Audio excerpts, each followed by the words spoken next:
Welcome back. Life in the Fast Lane, NASCAR TV, right here on WagerTalk TV. And of course, we weren't here last week because we had the Easter Bunny 500. We do not handicap that race. And we did have a rare week off in NASCAR. I believe the next week off is not Mother's Day, as many thought. It's actually June, and I believe it might be Father's Day weekend. It's like the second week of June. We'll have to check. Andy Lang, of course, will be getting the cards from all those kids he has scattered around the country. So we'll know if it's Father's Day or not. We will find out in the near future. But first, let's bring on Rocky Atkinson and Andy Lang, who's giggling in the corner as always. And, guys, we weren't here last week. Andy was spending some quality family time with all of his sons around the nation. And we did have the dirt race, of course, 2 weeks ago. And, they got it in on Monday afternoon. It was nice that they got it in somewhat of a prime time spot as they went into the evening a bit. Hopefully people were able to check it out. I thought it was a good race. I don't want to spend too much time recapping because obviously it's a one-off. It's not going to transfer to the Bristol race later this year. But one thing as I was digging into it, guys, during the weekend, after we did the show and after we had some practice times, they brought in a lot of extra dirt on the banks, which made it more of a flatter track than Bristol normally is. And Truex Jr. was really strong in practice. Of course, he went out and dominated the truck race as a 20-1 underdog. He was running third on the final lap Monday, and I had him in some of my contests. And he finished 19th because he cut a tire. But he's very good at Martinsville. We're going to get to that race here a little bit later in the show with some picks and previews. But I was almost wondering, guys, did Bristol become a little bit more like a Martinsville with less banking, still a half mile? Rocky, I'll start with you. What were your takeaways? And they have announced they're going to have a 2022 dirt race at Bristol. So we will have some information to go on. And maybe we can use a little bit of it this week at Martinsville as well if you take it race that way. Yeah, definitely different types on the dirt. Couple of weeks ago, first time in many years NASCAR on dirt. Kyle, he almost to me as the middle on the end. We're gonna refresh Rocky here. He's gonna make a quick tires only. Actually, no, fuel only. It'd be a fuel only pit stop, right, Andy? Fuel only for Rocky. I'm gonna throw it to Andy Lang as he refreshes there down pit row, and. Yeah, Andy, I mean, do you take anything away that you carry over to Martinsville the week? They're both half miles. Martinsville's a flat track, Bristol a huge bank track, but they did take some of that banking out with the dirt, but then again, they're slipping and sliding with the dirt. So I'm not sure we take too much away. What were your general thoughts on the dirt track? I mean, did you like it? Do you think they should be doing it again next year like they've announced? Yeah, they learned a lot. I think they're going to have to put a little bit more water down at the beginning and on some of those restarts. We have to do something because the dust kicked up so hard. I can't believe some of those guys, they had to move to single file on the starts anyway, which are not super exciting. I thought it got a little dangerous and a little bit hokey. It took away from the kind of coolness of it. Obviously not getting all the coolness of the Sunday race was a bummer. That wasn't their fault. I think they learned a lot from it. I think you're going to see a little bit different texture of dirt. So actually, I think next year it's going to be even harder to handicap because we're going to look at this year's race, and I don't think it's going to translate a whole lot. I think the style is going to be somewhat similar, but the dirt and mud is going to be different. And it was entertaining. It wasn't perfect. But I think they learned a lot, and I think they'll improve it. And if they keep doing this year after year, I would say in 3 to 5 years they could really have something special. Yeah, and Rocky, I don't know about you, but I do know about you. You and I use practice times a lot more than Andy does, I think, in our weekly handicap. And I know we've missed that over the past year since the shutdown last year in May. This was the first race we've had since the shutdown a year ago in which we had practice times, this Bristol dirt race. And what was interesting to me was it was not the people we were let me backtrack. Kyle Larson was the fastest on basically all the metrics, 5-10 lap averages. He had to switch his engine and go to the back. But Christopher Bell was not quite as fast as we expected in the practices. And, of course, he and Larson took each other out. But what jumped out to me was guys that we previewed in the show that didn't want to be here, Logano, Truex Jr., and had no dirt experience. They were very fast in practice at Bristol. And as I'm sure you saw, Rocky, it transferred over to the track also. Just your quick thoughts on that, and if there's anything you might take away to any future races. Well, I agree with everything you and Andy said there. First dirt track in a while in NASCAR, many years actually. We did see Kyle Busch had the issues almost immediately as the mud built up on his front end, caused him to overheat. He had to come in early. Joey Logano got the win, which means in 7 races this year we have 7 different winners. that makes this year the 5th season since 1972 to have 7 different drivers to start off the season, and the first since 2013. Seems like we keep talking good about Ricky Stenhouse Jr. this year. He finished second in the Bristol Dirt race a couple weeks ago. I actually went 2-0. I know y'all mentioned Martin Jr. had run, faded him with Harvey. I got lucky and got the win there. So instead of being unlucky, I got lucky in this race, going 2-0. 96 and 57, 63% the last 3+ years with all my NASCAR picks. I'm looking forward to another dirt race next year. We got a little bit of info. Like Andy said, though, they're probably going to change it up a little bit. We'll see how it goes. We'll look at this year's maybe a little bit. I got a feeling, like Andy said, something's going to be different, and we'll have to figure it out. Yeah, and I mentioned last week that Rocky was due for some breaks to go his way. As he mentioned, 63% over the past several years in NASCAR and over 150 game sample. And he'd had some bad breaks, so he did catch maybe a break this week, but that doesn't mean he's not going to continue to catch the breaks because he is a long-term winner at sportsmemo.com. Andy Lang, of course, and myself, Steve Merril, at WagerTalk.com. Baseball and basketball for myself. Andy's the prop expert. Hockey, pro basketball, golf, and NASCAR side selections, head-to-head matchups. Rocky, of course, covers all the major sports at sportsmemo.com, including NASCAR. And Andy, speaking of Ricky Stenhouse Jr., a little foreshadowing there by Rocky, he did have another strong run. He also mentioned how Kyle Busch, like about a lap into the race, took himself out by overheating with mud on the grill, something we probably won't see in any other races the rest of this year. I do believe Kyle Busch was one of the nominees for the Ricky Stenhouse Jr. Award. Who were the others, and who was the eventual winner, Andy Lang? Sure. I would just like to say that I had Martin Truex over Kevin Harvick. And that is the second time I've lost a bet on a flat tire on the last lap that I was easily winning. So one of us was bound to lose. So if it was going to happen to anybody, I'm glad it happened to Rocky. He could have used some good luck. So, okay, the nominees. Yeah, Kyle Busch gets dirt on his grill. He overheats 10 laps in. Like, it's a dirt track, Kyle and crew. Set up your car like you're racing on dirt. Pretend you're on a dirt track. Then we have the completely ridiculous NASCAR remakes the Bruce Springsteen song Dancing in the Night, except they call it Racing in the Dirt. There's so many things bad about it. It sounded like they recorded it that morning in their garage. And then they're trying to make this like a young sport. Like, they're doing the graphics a little differently. They got the sketches of the drivers and the announcers. And then what song do they remake? Bruce Springsteen. So a lot of comments on that one. That one was funny. Marlar conveniently wrecks with 4 laps left to get a last lap restart. I called that one. About 10 laps to go, I said, some rando is going to wreck here, and we're going to get a restart. And then we have Jeff Gordon goes to Daniel Suarez and just calls him amigo. Hey, amigo. Like, Jeff, have you not learned anything? So, but that's, it's just part of the charm of NASCAR. Some of the boneheadedness is just so charming, and it's great. And the winner is going to be Christopher Bell and Kyle Larson wrecking themselves. Christopher Bell spins, Larson runs into him. I mean, he basically ruined everyone's bets, fantasy lineups, outright winners, DFS. They're the 2 betting favorites that took each other out. And let's face it, this is the only race where Christopher Bell and Kyle Larson were going to be the big favorites to win. And they went out and out early. And Larson was on a tear, by the way. He started in the back, and he was flying through the field. So congratulations to Christopher Bell and Kyle Larson. You are this week's winner of the Stenhouse Jr. Award. Yeah, and by the way, I mean, of the 3 in the booth there, Jeff Gordon probably is the most Hispanic looking when you have Clint Boyer and Mike Joy. So it was addition by subtraction there. They had to go with Jeff Gordon as their Mexican interpreter. For Daniel Suarez, who actually speaks great English, by the way, amigo. That was pretty damn funny.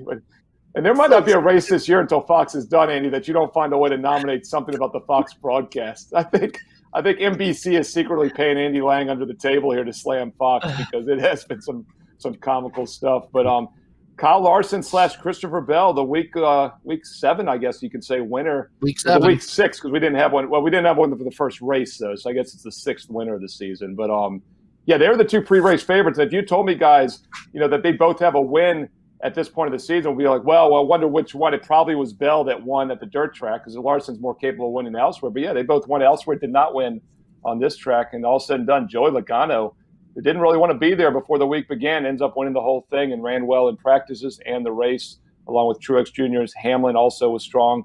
Hey, speaking of Hamlin, let's transition over to Martinsville. He's always pretty good here. Truex Jr. also very good here. Truex Jr., though, has not been good at Bristol. That's why, Rocky, that jumped out to me when he had the good practice times. I talked about more dirt being brought in, maybe a little less banking, more like a half-mile Martinsville.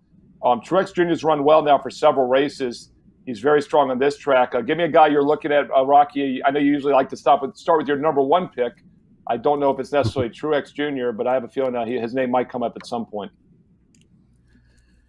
Yeah, Truex is actually 4th on my list here this week. Oh, wow. I do think he'll run strong. Yeah, I got him 4th. My number 1 guy this week is Denny Hamlin. Hamlin has 5 wins, 15 top 5 finishes, 21 top 10 finishes in 30 races here in Martinsville. His average finish is 9.9 at this track, which is the best among all active drivers. He has led the most laps at this track among all active drivers as well, 1,608 laps led. So I'm definitely looking at Denny Hamlin this weekend to have a good run. Yeah, and Hamlin's probably been the best driver consistently at all tracks this year. I mean, he's just constantly in the mix basically at every track, and it's at that point. He did well last week in the practices and in the race in general. I'm almost wondering, do we have to start saying Hamlin is one of the better all-around drivers? And it's funny, Andy, because I met a guy a few years ago that grew up in the Richmond area here in Virginia that raced against Hamlin in the modifieds and other lower level, and Hamlin was always like 3rd, 4th place car, and this guy beat him all the time. So I don't know if Hamlin's gotten a lot better. Obviously, he's got good equipment, but then again, Kyle Busch has that same equipment. Has not been as competitive. Truex Jr. has that same equipment, by the way. So we've mentioned a couple Gibbs guys, Andy. Who's someone you're looking at here at Martinsville this week? Well, in doing the research, I found this really, this blew my mind.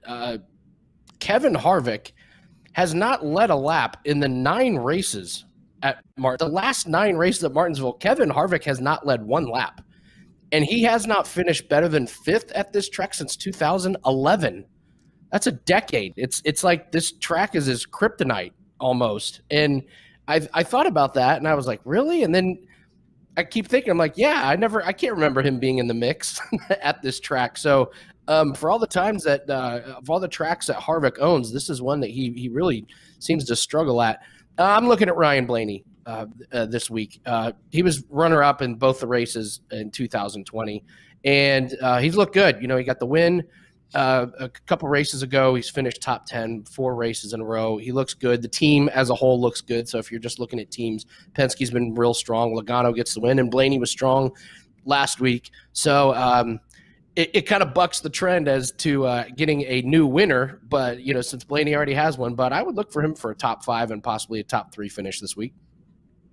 Yeah, and Blaney's always a guy that's on my radar. The thing with Blaney, though, is that he's hit or miss. He's either going to win this thing or he's going to find a way to finish 20th or so. Kevin Harvick has not been in contention to win. Like you said, Andy, going back to 2018, the last 6 races here, he has not led a single lap, yet he's been top 10 in 4 of those 6 races. So, guys like Keselowski, Harvick, even Kyle Busch somewhat, they're always top 10 even when they can't win the race, whereas a guy like Blaney can have the best car and then still finish 20th. So, guys, when we're talking about the picks right now, we're kind of looking at maybe outright winners, also top head-to-head guys. But keep in mind, Kevin Harvick maybe doesn't run well here, but he's a dangerous guy to go against in head-to-heads just because he's a consistent top 10 driver still. Rocky, who's someone else you're looking at? You got the H hat on. We know it's for Hamlin. I don't know if it's for Harvick, though, this week. Do you agree? Yeah, definitely not Harvick this week. I think he finishes top 10, but at the lower tier there, maybe 9th or 10th. But I like the way Andy's heading there. Team Penske. I like Brad Keselowski here. He has 2 wins, 11 top 5 finishes, 16 top 10 finishes in 22 races here in Martinsville. His average finish is 10.2, which is second best among all active drivers behind Hamlin. Keselowski has 6 top 10s the past 6 races here with an average finish of 4.3, which is the best among all drivers the past 3 years. So definitely looking at Keselowski this weekend. Yeah, as you said, Rocky, the best average finish over the last 6 races going back the last 3 years here. By the way, though, he only has the 4th best driver rating, still 110. He's actually tied for 3rd best. He's tied with Blaney, who we've mentioned. His teammate, though, Logano, is 2nd best, and Truex Jr. the best. So Penske, 2nd, 3rd, and 4th driver ratings the last 6 races here. Andy, you mentioned Blaney. He's mentioned Keselowski. Do you dare go Logano? Who else are you looking at here? Well, I thought I'd dip down just a little bit and give you somebody that I think is going to have some value in head-to-head matchups and DFS and any fantasy leagues, and that's Ryan Newman. I think Ryan Newman has a real good shot at a top 10 finish. I feel like Ryan Newman on these short tracks is the king of, like, at the end of the race where they're like, and so-and-so gets the win, 2nd, 3rd, and there's Ryan Blaney, and is that Ryan Newman in 5th? And sure enough, Ryan Newman finished 5th last week at the dirt track because – give him a track, he will figure out how to succeed there. His average finish last 4 years is 13th here. It's not terrible, but I feel like he's a little bit rejuvenated this year. He's popping up, inside the top 10 week after week.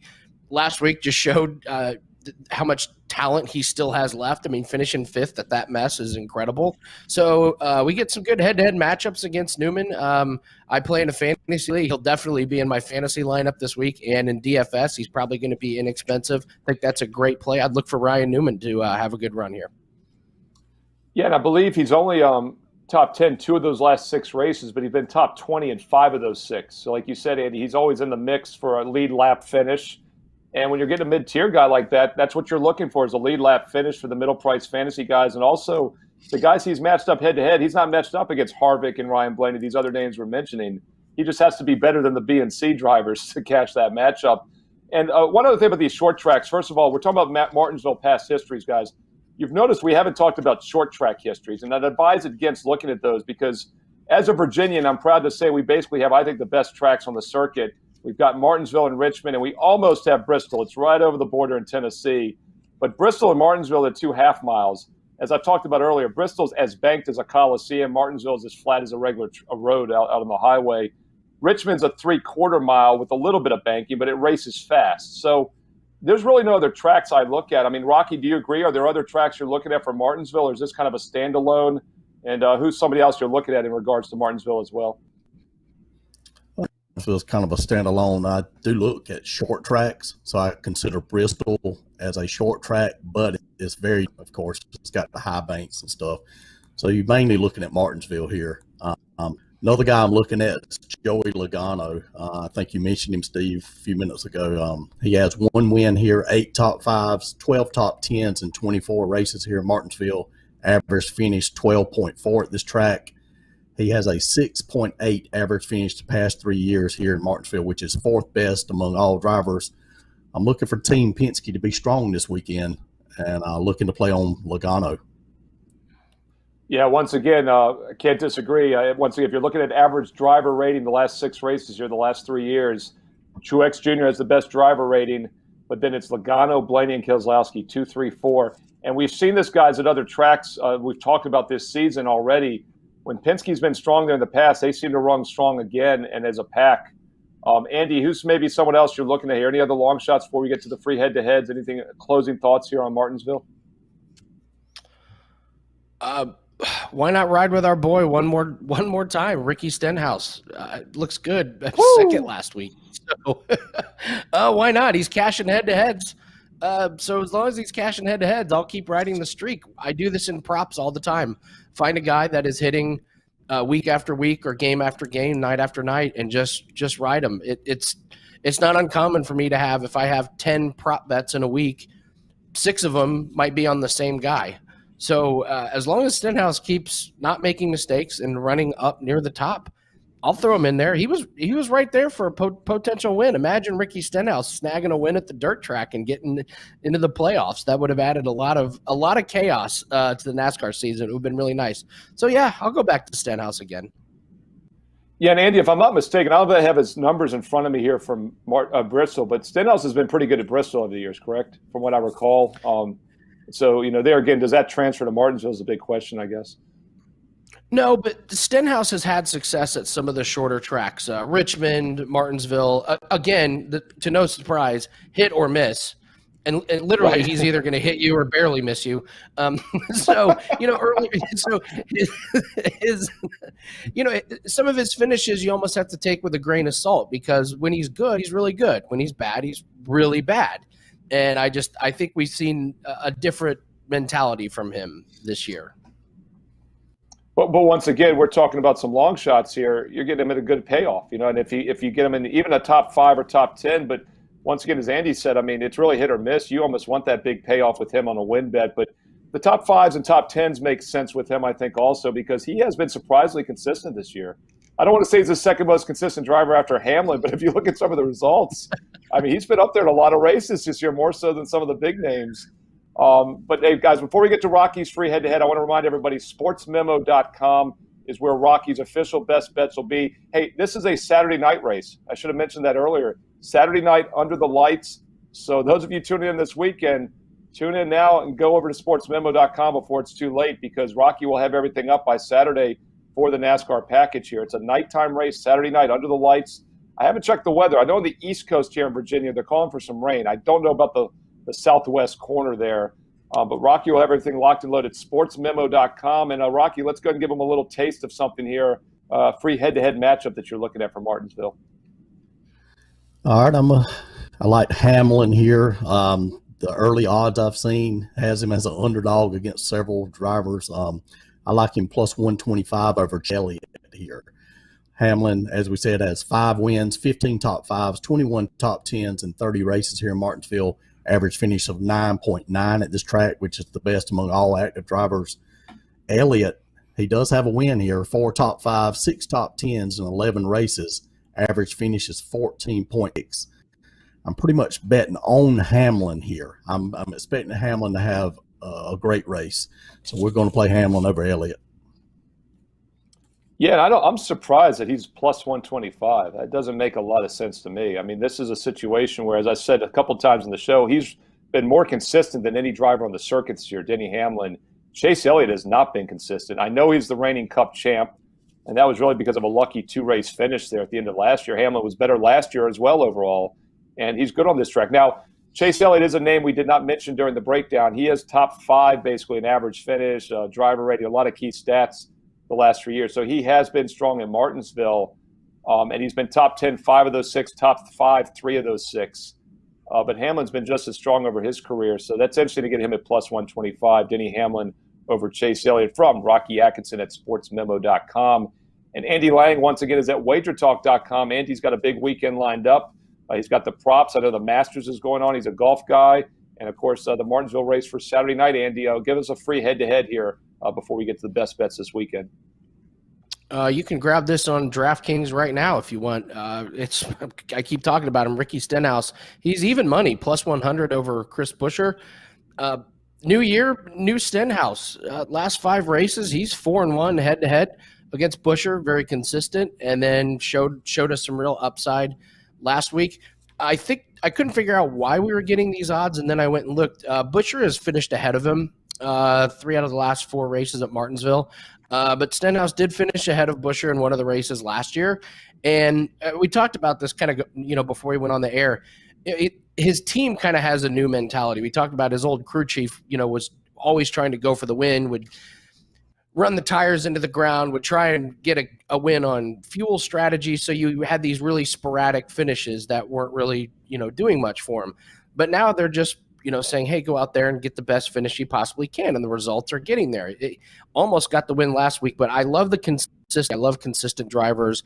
And 4-1 against Buescher the last 5 head-to-head races. I'll take the momentum at plus 100 over Buescher. Yeah, and by the way, just look at the outright win odds. Truex is the favorite at under 5-1. Then Elliott's 6-1. Hamlin's 6.5-1. So once again, Rocky's getting basically the second and third favorite. He's getting one of them at plus 125. I've talked about how consistent Hamlin is. I joked about Stenhouse. That's who Andy's using here. We've got 2 guys that have been very consistent this year. And when doing head-to-head matchups, it's not about winning the race. It's about finishing ahead of one other driver in the field. And consistency is a very important thing. And by the way, Stenhouse, I'm seeing at 150-1. Buescher at 125 to 1. So it basically is a pick 'em in the future odds, and you're getting a more consistent driver overall at even money. So once again, Andy Land likes Stenhouse, and Rocky's got Hamlin over Chase Elliott as their free head-to-head matchups. Don't forget, though, if you want the official best bets where their money is, where the strongest plays are this week in NASCAR, race goes Saturday night. Now, I checked the weather here. 75% chance of rain Saturday night. What a surprise. It seems like we're getting that every other week in NASCAR this year. So it looks like this might be pushed to Sunday. So if you're joining us late here on the show, if you're catching the replay on WagerTalk TV this weekend, keep an eye on the start time. You might have some extra time to go get those best bets from Rocky Atkinson at sportsmemo.com and, of course, Andy Lang at wagertalk.com. I'm Steve Merril. I'm also at wagertalk.com. Baseball off to a 5-1 start this year, 83%. Of course, college hoops start at 17-4. I've been selective, but it's paying off in baseball as well. Be sure to check out my best bets this weekend for NBA and MLB at wagertalk.com as well. Special thank you, everybody, for joining us this week. As always, we'll be back next Friday night with another edition. Don't forget to click the like button if you like this show and you like this content. If you want to see more NASCAR information on WagerTalk TV, let us know. Subscribe, and most importantly, leave a comment below. Let me know who you like this week, your top 3 predictions. I love seeing it. Some smart and intelligent followers here on the show every week. We really appreciate the support, and I love your insight as well, your handicapping knowledge. Comment below, like, and subscribe. We'll be back next Friday night right here on WagerTalk TV for more Life in the Fast Lane. Good luck this weekend.